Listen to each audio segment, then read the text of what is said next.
was very high in terms of if we didn't make it.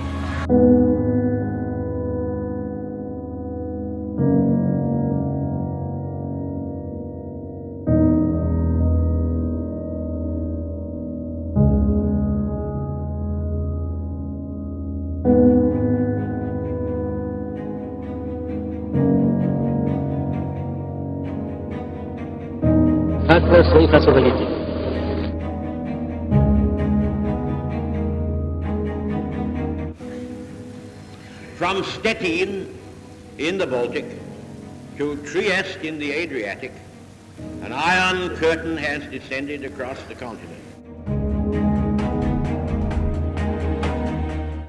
The Russian revolutions were a series of revolts by the Russian working class that revolutionized and changed the outlook of Russia. It ended centuries of Romanov rule and the rule of the Tsar over Russia, and established a provisional government led by Alexander Kerensky. The Russian Revolution consisted of a series of revolutions and revolts starting with the February Revolution and ending with the Bolshevik Revolution. The February Revolution, which funny enough happened in March because of their Julian calendar, was caused by Russians' involvement in World War I. The economic cost of war led to massive inflation, famine, and poverty. The revolution took place in the Russian capital Petrograd on March 8th, triggered by protests by demonstrators clamoring for bread and strikes by industrial workers for better conditions and wages. Within 2 days, the strike spread among all of the Petrograd working class. Buildings and government property were destroyed. The protests reached a tipping point when Petrograd soldiers fired at the protesters. In response, Tsar Nicholas II dismissed the Duma, which was the Russian parliament, and continued to let the Petrograd garrison defend against revolts. What was interesting about the Tsar is that he was not well respected or feared during this time. Nicholas II did not have the same power as his predecessors, Peter the Great or Ivan the Terrible. In fact, the majority of his citizens considered him a weak and inept ruler. The majority of the hate towards this ruler was directed because of his actions since the revolution of 1905. The ruler did not really live up to his promise with the establishment of the Russian parliament, the Duma. Although he did establish a parliament, he, however, frequently dissolved it every time it went against him. This action continued for some time along with the rampant government corruption and an extremely backwards community. This image of a weak ruler opened up opportunities for revolutions such as the February Revolution. The February Revolution finally ended on March 12th, largely due to the Petrograd garrison turning against the government and forming their own committees. After the February Revolution ended, a provisional government headed by Alexander Kerensky took over. The provisional government vied with the Petrograd Soviet for the control of the revolution. Tension between the two started to progress as each day passed. 3 days later, Tsar Nicholas II abdicated the throne in favor of his brother, who refused. His refusal brought the end of the Tsarist aristocracy. After this, the Bolsheviks revolted against the provisional government through the October Revolution and took over. The Bolsheviks were headed by Vladimir Lenin, and in 1922, he established the Union of Soviet Socialist Republics, also known as the USSR. However, the efforts of Lenin had worked for were about to be abruptly changed. Around the same time the USSR was being established, a menacing figure was rising in power. Joseph Stalin was appointed to General Secretary and was beginning to exercise authority over the party. After Lenin's death in 1924, Stalin was able to wipe out all competition for power through his purges and establish totalitarian rule. It really is amazing how much power Stalin was able to amass as the head of the Communist Party, and so quickly. Everyone that opposed him, such as Trotsky, Kamenev, and Zinoviev, were all exiled. He launched massive purges against all his enemies, putting on show trials, executing whole families, or sending to the gulags, the war camps. Now, the Soviet Union began a policy of great economic reform. In industry, the state assumed control over all existing enterprises and undertook an intensive program of industrialization. In agriculture, forced collectivization of farms were implemented all over the country. The results were rapid industrialization at the cost of millions of lives from disease, famine, and work from the gulags. Stalin was also able to increase the scope and power of the state's secret police and intelligence agencies. Under his guiding hand, Soviet intelligence forces began to set up intelligence networks in most of the major nations of the world, including Germany, Great Britain, France, Japan, and the United States. Stalin made considerable use of the Communist International Movement in order to infiltrate agents and to ensure that foreign communist parties remained pro-Soviet. Meanwhile, World War II was raging in Europe, and Russia was pulled into it when Hitler broke the treaty and invaded the Soviet Union in 1941. By the end of the war, the Soviet Union would amass the greatest number of casualties. But during the war, a new form of destruction was being created, a method that would change the future of warfare forever: the nuclear bomb. Codenamed the Manhattan Project, physicists in the top-secret research facility in Los Alamos National Lab were devising a way to harness the power of the atom into a weapon of mass destruction before Hitler did. Now, the Manhattan Project had one of the highest levels of security, but even they could not have stopped Russian espionage. We know today there were 14 Soviet spies that had infiltrated the Manhattan Project, and it's speculated there were many more. On July 16, 1945, the first nuclear bomb, Trinity, was detonated in New Mexico. The director of the Manhattan Project, Oppenheimer, after witnessing the detonation, simply stated, "It worked." When the two nuclear bombs, Little Boy and Fat Man, were dropped in Japan, it changed the method of warfare forever. It ended World War II, but it unleashed a terrible, terrible form of destruction for future generations. The Cold War is generally said to have started after the division of Europe into two blocks: NATO, the North Atlantic Treaty Organization, and Comecon, the Council of Mutual Assistance, after World War II.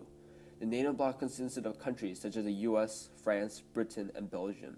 Countries part of this association agreed to provide mutual assistance to one another if either of them were attacked.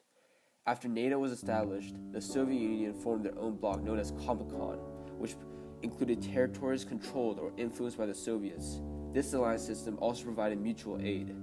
In addition to the formation of Comecon, the Soviets also created the Warsaw Pact, which the majority of Eastern European states were forced to sign. The Warsaw Pact basically gave formal recognition to the Soviet dominance in the Eastern Alliance system. It included countries such as Poland, Bulgaria, and Czechoslovakia. The creation of the two blocs made the division grow between Eastern and Western Europe. This cause can be attributed to the Soviet political ideology of communism. Western European countries tried to stop the Soviets from expanding its influence through the policy called containment. These tensions can be attributed to Harry Truman's assumption of presidency in 1945, the American research in nuclear weapons, and mutual feelings of violations of trust from Russia's increasing expansion. But when the Soviets first detonated their own nuclear bomb, First Lightning, it shocked the world.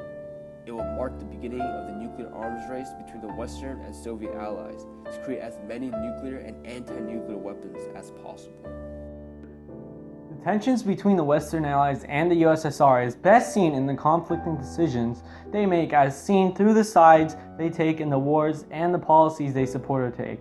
Some prominent examples are the Korean War, where the US sided with the Republic of Korea in the south while the USSR supported the Democratic People's Republic of Korea in the north, also known as North Korea. The post-war division of Germany, however, where the Soviets wanted to destroy Germany's industrial capacity by requesting all of Germany's industrial equipment. The Berlin blockade, where the Soviets sealed off Berlin in fear of the new currency in Berlin. The Berlin blockade was a big embarrassment to the USSR, as the Western Allies easily countered the Soviet action by airlifting supplies to Berlin. The Berlin blockade ultimately hastened the separation of Germany into two states: West Germany, formerly German Federal Republic, controlled by the Western Allies, and East Germany, formerly German Eastern Democratic Republic. Within these conflicting tensions, Joseph Stalin died in 1953. After World War II, many Russians had hoped for an end to the police state and a redirection of economy to consumer products. However, none of this was modified when Soviet Party Secretary Nikita Khrushchev became premier. Although leadership of the USSR shifted, tensions were ever increasing between the Soviets and the Western powers. The Cold War was becoming colder. The U-2 incident in 1960, when Russian forces shot down an American spy plane, caused the Soviet refusal to take part in the Paris Peace Conference. The Berlin Wall created a physical barrier splitting East and West Germany. But the Cuban Missile Crisis in 1962 marked a tipping point where total nuclear warfare seemed inevitable. We asked how serious the situation was with nuclear physicist Dr. Ham. The crisis occurred when the Soviet Union was discovered under the Kennedy administration. They were secretly placing nuclear missiles in communist Cuba. The American military created a naval blockade on Cuba, while demanded the Soviets to dismantle and return the nuclear weapons to the USSR. This was the only time in history when the Strategic Air Command raised its alert to DEFCON 2, just below DEFCON 1, or full-scale nuclear warfare. Hundreds of bombers and ballistic missiles were alert. Operation Northwoods by the CIA and Department of Defense would have had American forces bombing American cities to justify a full-scale war. This is due to the doctrine of mutually assured destruction. Because of the nuclear bomb's massive potential for destruction, both sides will launch a full-scale nuclear war if even a single missile were to be fired from any of the US's or Soviet's allies. Once a nuclear war would start, it would be assured both sides would be annihilated.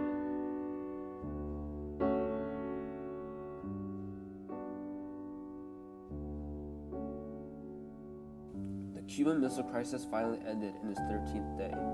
Khrushchev relented and removed all missiles in Cuba. The whole ordeal became a huge embarrassment for the Soviets, and in October 1964, Khrushchev was forced to resign. Alexei Kosygin and Leonid Brezhnev assumed control of the government. The former all-powerful Soviet Union seemed to be collapsing from internal problems. The satellite countries were escaping the Soviets' once iron grip. Under Alexander Dubček, a resistance movement in Czechoslovakia began, now known as the 1968 Prague Spring. Tensions began to reduce as the US and the Soviet Union used a policy of detente, beginning from 1969. A policy of arrangements on trade and reduction of strategic aids were imposed. In 1985, with the appointment of Mikhail Gorbachev as General Secretary, the Soviet Union collapsed. The once powerful communist world power could not compete economically with its capitalist rivals. Marxist ideology was abandoned and advocated private ownership of property through his goal of perestroika, or the restructuring of Russia. A period of open discussion of Soviet history and Soviet communist policy was implemented. The Soviet Union could no longer afford to support communist governments or intervene in the political affairs of countries within the Soviet sphere. The era of the Soviet Union soon came to a close. Boris Yeltsin took over in 1991 as the president of a democratic Russia after Gorbachev's failed coup on the government and resignation. The Communist Party fell as a result of his participation in the coup. On December 26th, the Soviet Union ceased to exist, and with it was the end of the Cold War. The Cuban Missile Crisis occurred when the Soviet Union was discovered under the Kennedy administration. Some other angle. It was I pressed ignore. Why did I just filming again? Shut my phone off actually.